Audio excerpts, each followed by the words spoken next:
a lot of us in this room came from the streets. Run a couple years older than me, and growing up here in the '80s in Southwest, if you selling drugs, you gonna go through some shit. That's just what it was. But First of all, everybody couldn't sell drugs here. yeah, and it was, and a lot of us, a lot of people from our era got PTSD. Like my brother's in the wheelchair. I used to be in the wheelchair. By the grace of the Most High, I got my legs back. But we all went through some stuff. But I want people to understand that our communities is not as bad as they portray it to be. Exactly. On these blocks, when you go through these blocks, still to this day, you might have 4 or 5 kids at the corner committing a crime, but the majority of the community get up and go to work every day. That's the truth. The masses of our people are not. That's why we wear stuff like I put my stuff nerds over niggas, right? We use words to combat the words that they actually use to call themselves, which they manifest the behavior on each other. So we got a series called Death to the Real Nigga. And we're not saying kill nobody, we're saying kill that real nigga mentality in your mind. Because when I go into the prisons and speak, the first thing I will do when I walk in there, I tell them from the door, some of y'all gonna get killed. Some of y'all going to prison for the rest of your life. Some of y'all gonna go through wheelchairs, and a couple of y'all gonna make it to tell the story. I can't save you. The only thing I can come do is come give you revelation, come give you the story from where I come from. Either you gonna take it or you ain't. One thing about these young kids, they know who is who. When you walk up and talk, they know who is who, right? You ain't gotta say nothing. I done walked through Kensington. I done been everywhere. I go everywhere. I don't carry a gun. I had all kinds of enemies. I don't carry no gun. I carry the Most High with me now, right? This is the thing. We got brothers in here that's in the real estate. I see professional brothers in the back. The thing is this, man. We got black people that got know-how on every aspect. Brothers like me that can go to the street, I can show up with a bus with 50 kids. I've done it, right? But we need professional brothers because my organization is, the reason why I titled it Urban Nerds is to bring intelligence back to the community. To tell kids that it's cool to be smart. It's cool to be intelligent. You ain't gotta be a real nigga or a bad bitch. Bad bitches ain't producing nothing but single moms. Real niggas ain't producing nothing but crying mothers. So we gotta get our black professionals and brothers like us that's on the ground, we gotta work together. The same way all other groups work together. The Mexicans do it, the Latinos do it, all their groups work together in conjunction with each other. Every last one of them, the underworld and the ones up top, and the political aspect. They all work together. What we do, because we all got, I call it 2 aspects. We suffer from crackatosis, that's acute white affinity syndrome, and I can't wait to get the fuck out of here syndrome. Yes. And a lot of our brothers, because inside a black household, you might have 3 brothers. One got killed, one in the streets, and one is educated enough to get out, and he never comes back.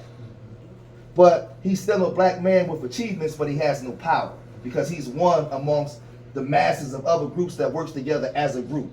So now in these communities with all the black doctors, real estate guys, everything, we still being gentrified out of our communities. Because the best of your group, the most educated and best of your group is the ones that build communities. The problem that we have is a lot of our kids, my kids didn't believe that it was a such thing as black doctors. They never seen one. True story. They never seen one. But there's black doctors, there's black lawyers, and they told me if they were, they probably married to a white person and don't live around us. Because these are the images that we portray to ourselves because we believe the lie. We believe we niggas. We ain't gotta say it all the time, just watch our actions. So what I'm saying is, in this room, you have professional people. And you have people that's doing work. We have to be able to rely on each other. The reason why we don't trust each other, when I heard the young brother say we don't trust each other, because our lifestyle is not connected where we need each other to survive. We gotta go outside of each other for everybody else. So, and because of that, we don't have the love for each other. We don't move together in a communal base like we do no more, because the best thing I hear people say, man, we trapped in the communities, and no, we ain't. I'm gonna tell y'all something. We freer than we ever been. You know why? We so free today, we don't believe we need each other no more. We've never, we come from a people that was never like that. We so free, we believe that we don't need each other. And because of that, we believe the lie. But we need each other today more than ever. So you got brothers like me that come from the street, but I need brothers like that. I need brothers like that in the back. Because it may be ideas I have, but I might not know how to put it on paper. But I know how to show up with the money and the kids. We all need each other. And we got to stop running away from each other. We got to stop judging. We look at each other through the same stereotypical lens as the white man look at us through. That's what we do to each other every day. Every day. We come in these rooms and we front like we care. Then we leave out of these rooms. I ain't fucking with them niggas. I hear it all the time. We do it all the time. My line run. We do it. And we got to stop doing it. Because it's hurting our children. And we got more good children than bad children. But the good children are held captive in the communities. I can't even let my son, I'm scared to death to let him go down the street to play basketball because there's a bunch of real niggas down there that ain't being raised right. But I say this and I pass the ball. What I know is, in my organization, I get a lot of those kids with tattoos on their face, with the guns. We take them out to the park with that camera, have them take pictures of trees and stuff like that. I took some kids to the ceramic place where they put the ceramic on a wheel. A lot of these so-called gangster niggas turn back the kids. I got it on video, and I was talking like, look at these kids. These kids been locked up with guns and everything, but you gave them something to do. They was able to look at you and say, I can trust him. They dropped their shoulders, and they became kids again. But we got to give them something for them to do, and be there where they can trust you. Be about something. So we all need to show up. The former gangster niggas and the brothers in the suits. We need all of us. So when we need all of us on deck. We need everybody. Because at the end of the day, some of those guys that won't respect the guy if he ain't a shooter, guess what? He gonna have to learn to respect some of these guys that ain't shooters. So his ass gonna be in jail for the rest of his life. So he gonna have a choice to make. The same way Zachary Ricketts told me in the prison. He said, you got a choice to make. Either you're gonna be here with me the rest of your life, or you're gonna listen to what I'm saying and you're gonna keep your ass out there and change your life. I listen to Zachary Ricketts. Because I got tired of going back and forth to jail. So that's all I'm saying. That's all I'm saying, man. And the young boy too. I like him. 17 years old, right? You know, for murder and shootings and shit like that, right? And so when I went to jail, I didn't listen to no bitch ass nigga. You feel me? I only respected the people that was in jail for shooting and killing shit. And when we had conversations like this, if you ain't killer, shut the fuck up. So now we got a situation in Philadelphia, the killers running shit. It used to be the people with the money. So now if the killers running with each other and they got a lot of shots. So if I'm a pussy, how I'm gonna go to him and him? It's three of them, they all got 33 shots. And like he said, I've been ducking the Dodge and I've been ducking my taco my whole life. I ain't never been shot, never shot shit, ain't never been in shit. You so I go down there and talk to them. They gonna smack the shit out of me, I would. Fuck, you gonna tell me you a bitch, that's why you in the house on that game.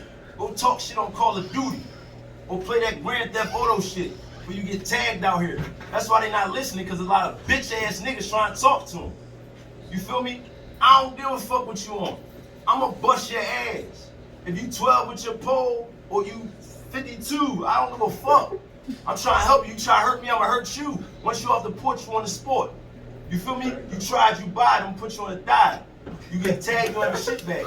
But this is what it is. But anyway, that's why they ain't listening to this. You see, while the men out there, they bitches, and the other brothers that is 30, they at work. And the ones, you know what I'm saying, a lot of brothers working. And the ones that's not working, they bitches. And the ones that get into it might ain't got the tolerance to take no pump faking because you pull out on me, I'm gonna bust your ass. I can't take you clutching on me talking about I ain't trying to hear that. I'll come up on you, man, I ain't trying to hear that shit, then what? Whip my shit kick back in. This nigga done whipped out on me. Yo, cuz, this nigga just whipped out on me, young boy. Yeah, come on, man. The young boy's down. You crazy? You crazy. He done triggered my shit. He done activated me. Y'all wanna get goofy now. You feel what I'm saying? So they ain't listening to no bitch ass niggas. So you need a sturdy set of men that's not bitches and they willing to be armed, because what if you got a difficult young boy? What you gonna do with the difficult one? Keep it moving, then they gonna say, all right, but the Tone ain't listening, he keep going. No, you gonna listen too, bitch. Fuck, you only 16, so you ain't gonna listen. Fuck is wrong with you? She ain't no sturdiness. When I was coming to the old heads, I had to listen. Yes. I couldn't beat them and I couldn't outshoot them. Tell the truth. You feel me? And they was standing on business too. And they let you know that you might be able to do it, but not today. So we want to change the day, gotta let them know it's not today. But anyway, Booker T. Washington and community parenting, right? What he did was he built an institution called Tuskegee. He was educating slaves. He was educating people formerly freed out of slavery. You know what I'm saying? So he had a very hard job. So when we talk about community parenting, we gotta talk about institution building too. Because we know it ain't enough men to parent all. It's 1.7 million people in Philadelphia. Brother said there's 112,000 between Kinsession and what's the other part? Schuylkill. Schuylkill. Schuylkill. So it's 112,000 in this particular area. It's 1.7 million in the whole city. You feel me? We need institutions. It's not enough individual men to reach every child. So you gotta have institutions. He built Tuskegee in Alabama when he was burning shit down. You feel what I'm saying? They was burning everything down. They ain't burning Booker shit down. And Booker got money. But he did it off his own, like the brother said. Ain't nothing wrong with Carnegie and Rockefeller and them giving him money. They got billions to build some libraries for newly freed slaves. But he did his shit from the muscle. He built his shit brick by brick from hand. He taught trades at the university. One of the first classes he taught was a hygiene class. Yep. You gotta teach these young boys wash your ass and brush your fucking teeth. You feel what I'm saying? For you losing. So when we talk about institution building, people that we can study, I believe we should study the life of Malcolm X. And like again, revisiting his three fathers, his biological father, Earl Little, you know, West India Archie was his street father, and Elijah Muhammad's spiritual father. And then looking at Booker T. Washington and how he built that in a hostile environment. Philadelphia's a hostile environment. How do you still, like the brother said, you can get murdered for trying to help people? You know what I mean? Lynched or whatever, or eradicated through the system. Or the young boys can turn on you for trying to help them. You know what I'm saying? So how did Booker pull that off in Alabama in the 1800s and had white people fund his shit when he educating slaves? You ain't supposed to read. How he do it? We should study that and see if we could bring that up to now, up to date. And Malcolm life too. And for the young, ain't listen to no bitch ass niggas, man. You ain't never smoked shit. And your resume, what's your resume? Mozzie got a song. He say like, what's your who you is? Who is you? You trying to talk to me? Who is you? You got bodies? I got 4 bodies over here. Who you? You work where for Pepsi? Man, you with your fucking ass out of here. I got 4 bodies. How you want to talk to me? I run all this. Everybody around here listen to me. You talk about get that shit up for what? Because it's wrong? Get the fuck out of here. Who you? What you ever ran? Now if you was somebody that used to be a player or ran something, then I might listen to you because you trying to change me over. How the brother was saying from illegal shit to legal shit, but you a coward. You ain't got no lane. If they look in your eyes and they see it ain't that, if you make the mistake by going on the wrong person corner and look them in their eyes, and you know you fucked up, what you gonna do then? What you gonna do then when you came around the wrong young boy? He ain't playing. You talking that peace shit. You better be sturdy even if you on a peaceful tip, because you could get tagged. So if he a bitch sister, excuse my language, I'm using this profanity in a way just to make an explanation point on the end of what I'm saying. If he's not sturdy, if he ain't a man, he can't even be a man, he gotta be a tiger. Because a man can't fix this shit. You gotta be something more than that. So that's why they ain't dealing with the young boys. The young boys know they scared of him.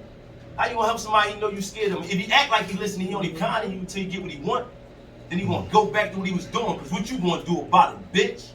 Nothing. But go in the house. Excuse my language. I love y'all.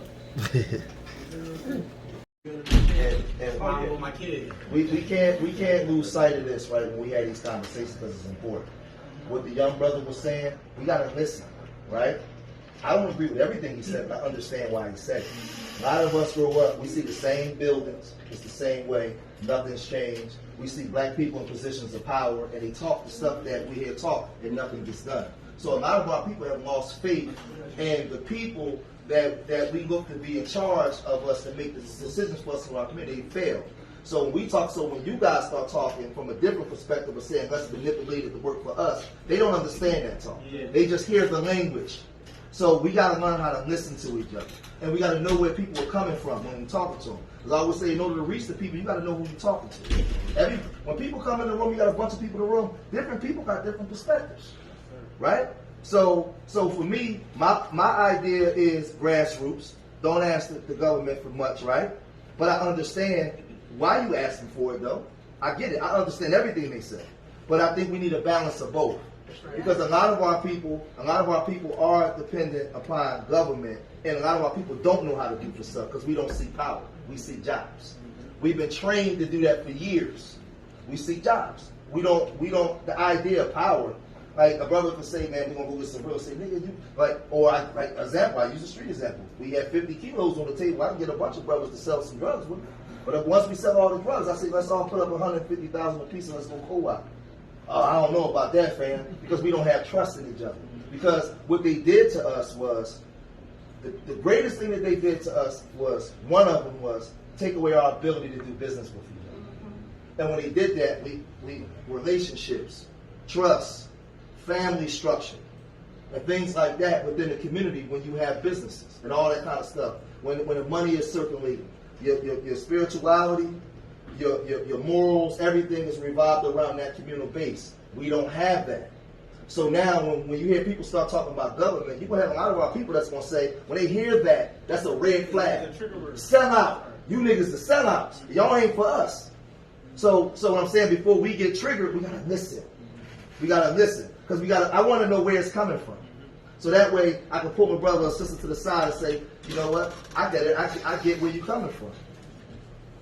I get where you're coming from. And then I can explain to them, well, this is why we need to do it. Because this is the thing, what I'll tell all of our people when I'm on my blog, ain't none of us repatriating back to Africa no time soon.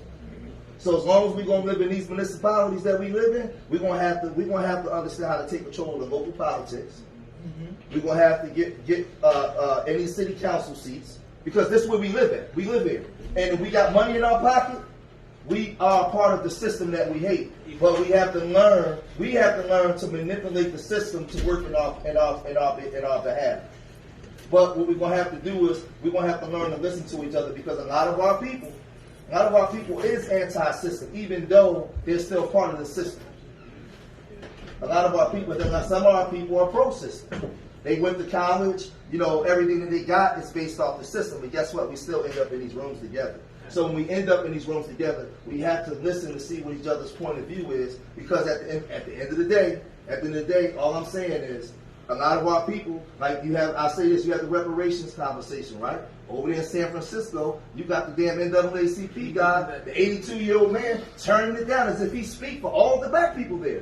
But for years, we've had black people in position that we've trusted to make decisions for us, and it's been a colossal failure. Since 1970 on down, I always ask, Dr. King and them on back, the people that took over from them, it's been a colossal failure. What have they done? The next 50 years from now, what are they going to say about our generation? We always talk about that generation and what they produce. So when you hear young brothers like that speak, that's where that comes from. It comes from failure, failed leadership. Why should I trust anything? So we can't act like we get offended when we hear our people talk that way. You know what we got to do? If we got this, when we say we got to show and prove, show it that it worked. Show that our people can eat from what you're doing. Bring it to the table. That's what we got to do. Then more of our people be more apt to listen. But as long as they see in failure, same old beat up buildings and we don't own shit, why would they listen to us? We got to produce. Either you're producing or you're just talking. So when you got professional brothers in here, we got to work together. We got to produce. So when young brothers like that come in the room, he say, okay, they doing their thing. I can get behind something like that. But if we just saying, well, we got to get this, but we don't see the production behind it, our people, man, we already scored. It's a red flag. And I'm not saying that y'all wrong. We need a balance of both. And it has to be production. That's why I said in our communities, our masculinity is based with the head below the belly button and not the one above the neck, based off of our production. And it breeds these type of conversations. And that's what happens. So we got to start paying attention to when we in the room. Who's in the room? You got to know who you're talking to.